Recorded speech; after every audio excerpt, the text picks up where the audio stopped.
One of the most annoying things I find about using computers and on the internet is receiving email that's classified as something called phishing with a PH, not an F.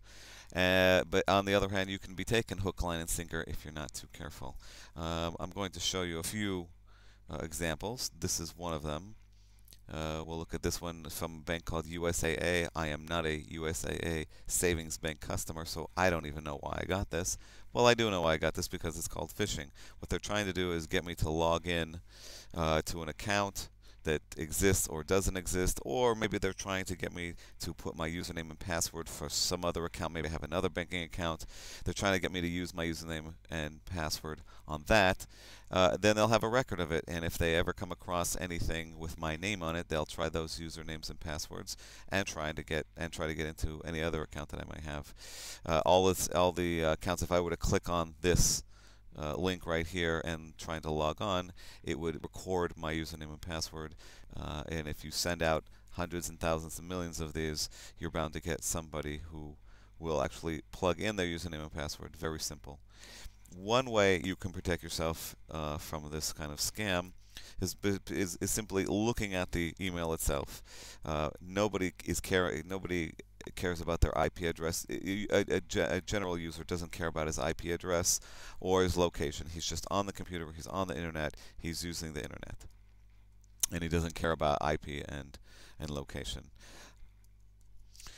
Other times you can simply look at the language. If you are a native English speaker, you can look at the language. In this particular one, the language is not too terrible, but the structure of the sentence. We recently reviewed your account, comma, and we are suspecting that you're, etc., etc. There is no comma here. There's no reason for a comma here.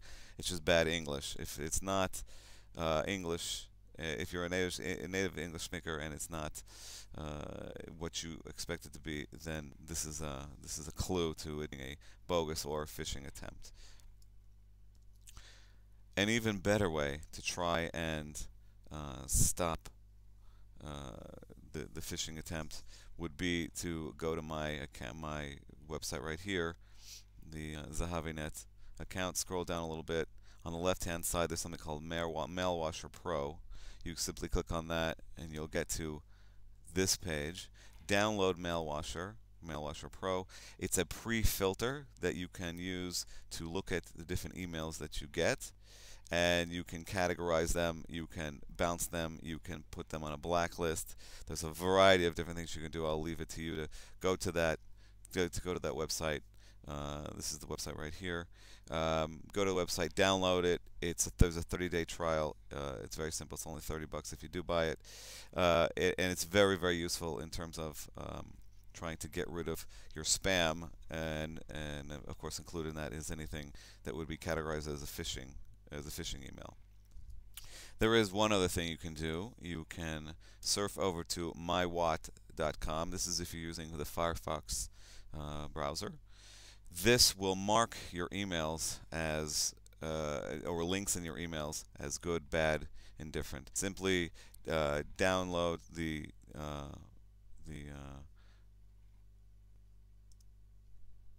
little application. It'll work on Firefox. Right now, that doesn't work on Internet Explorer. But simply download it, add it to Firefox. It's just a few steps away, and it takes a few seconds to download and install. After it's installed, you have to restart Firefox. I'll do that right now. And after it's installed into Firefox, simply go through the wizard and finish off with the installation. So now when we go back into our email, for instance, it would be for online email or for any link that you have. Here's another phishing attempt by someone sending me something from eBay. It's not from eBay. You can look at this. eBay.us is not a legitimate account. I can also put my cursor on the link, and I can see down on the bottom left-hand side. Well, I can't do it at the same time, but you can see it down bottom left-hand side. It says Sava Futa. It says some other nonsense website. This is obviously bogus. And now that we have WOT installed, we get a red circle. and we can see if it's red, don't go there. If it's green, it's okay. If it's yellow or gold, it's not exactly, they're not exactly sure what it is, and it would be up to you to go and do it. But this is a nice way to avoid any phishing attempts. Here's another one. Another one I got from PayPal. Again, this is a completely bogus. You can see over on the bottom left-hand side. This is a completely bogus email. They're looking for me to plug in my username and password somewhere, and thereby stealing it and using it on some other account I may have that they may be able to access.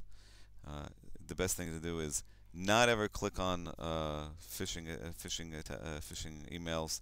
Don't click on their links. Simply delete them. I keep them, of course, for demonstration purposes, but you simply just go ahead and delete them.